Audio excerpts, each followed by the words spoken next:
I was brought in a particular moment when most of the elements that needed to be incorporated into this project were finalized. Jeremy, one of my colleagues, had already created the, let's call it the set in a way. It was this three-dimensional. It was this interior of the Hypogeum. It had been created through scans given by Heritage Malta, which had in turn been made in such a way where there were no empty gaps, there were no empty areas, and the texturing had been introduced, and it had been made into what we see in the final production today. I was working with Jonathan also as another storyteller, a person who came up with the initial stages of where we were to move around in this virtual space. I worked also with Jonathan to come up with the sound effects, with the soundtrack, and the voiceover. So let's go over them one by one. With regards to the sound effects, we did some recordings in the actual Hypogeum using equipment, which a binaural mic is called, which captures sound as a human being would hear sound. So basically, when the same sounds, recorded sounds, were placed in the virtual experience, they would be heard in a three-dimensional way. With regards to other effects, we I started thinking, okay, what other effects can be incorporated to give more realism, and not just that. When one works in virtual reality, one has to think about lots of elements which traditional directors, traditional filmmakers do not usually think about, which is what is happening all around you, not simply within the frame of the camera, and also how to lead the gaze, it's called, of the viewer. That is, so where is the viewer going to look next?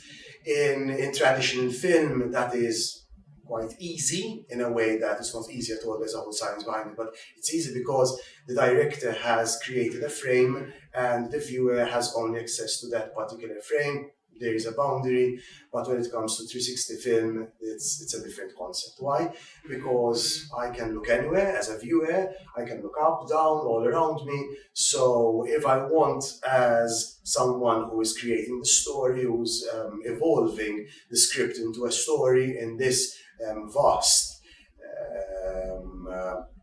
area, vast virtual space, the set, one might call it in traditional terms, then I can look anywhere. So I can look wherever I want to, and if I'm the director, then the director needs to pull that case towards where he or she wants the viewer to look. So that was my main challenge. And this challenge we managed to overcome by introducing, for example, flames of sorts, like a light which simulated a fire, bonfire.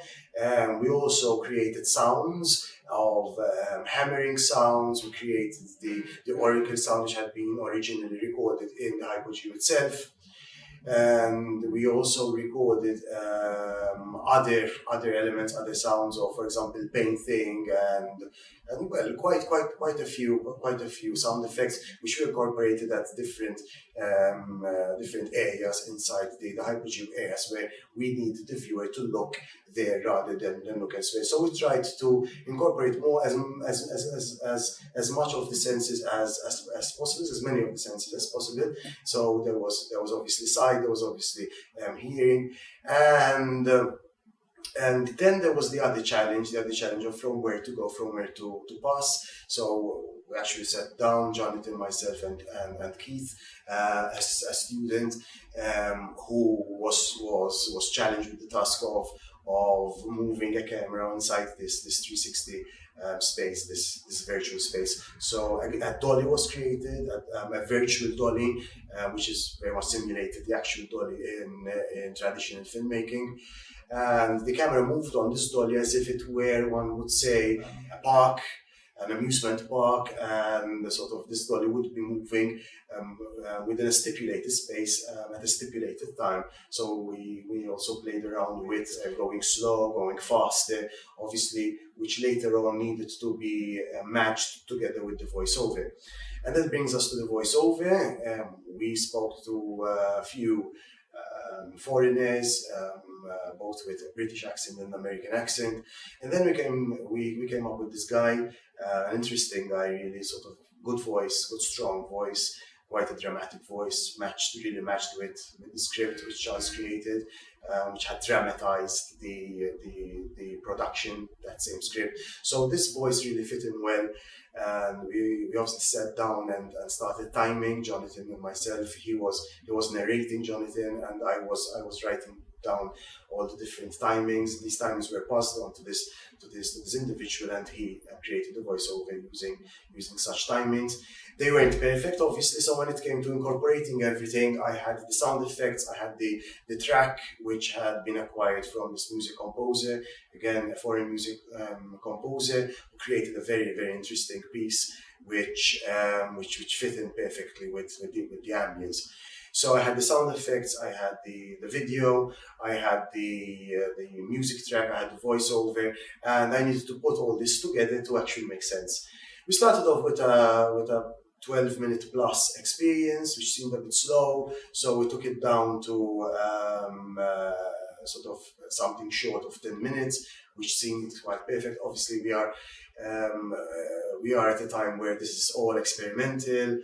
A lot of studios are experimenting in filming in 360 spaces, in virtual reality. So there is no hard written rule, there is no fast rule where we sort of know that this should be done and that should not be done. So we had no idea if it should be 3 minutes or 6 minutes or 20 minutes. We just knew that we needed to create a story, create a story without having a story, because there isn't a plot really. There aren't actors going around and having conversations. It's all about leading the viewer into this amazing, this incredible, this beautiful enigmatic space, which we lighted up in a way which increased that drama and made it seem like more of something which existed 5,000 years ago, as in the viewer could actually imagine himself or herself as if he was there looking at the place at the moment that it was being carved out of living stone, one might say. It was a brilliant experience, brilliant teamwork. There wasn't a moment where I was working alone, except in the final stages where I was editing everything together, which obviously is a time-consuming experience. There's a lot of cutting, there's a lot of editing, there's a lot of moving around, of creating time frames within time frames. But it's an incredibly interesting experience, which brought together everything that I know and everything that we teach over here at St. Martin's. At the end of the day, it is an experience which one has taught me, and amazingly enough, it is something which will urge me to keep on teaching what I have learned to my students. But that is the ultimate aim of it all, but also to bring out into the light this beautiful historical piece of Maltese history, and show it to as many people as we possibly can.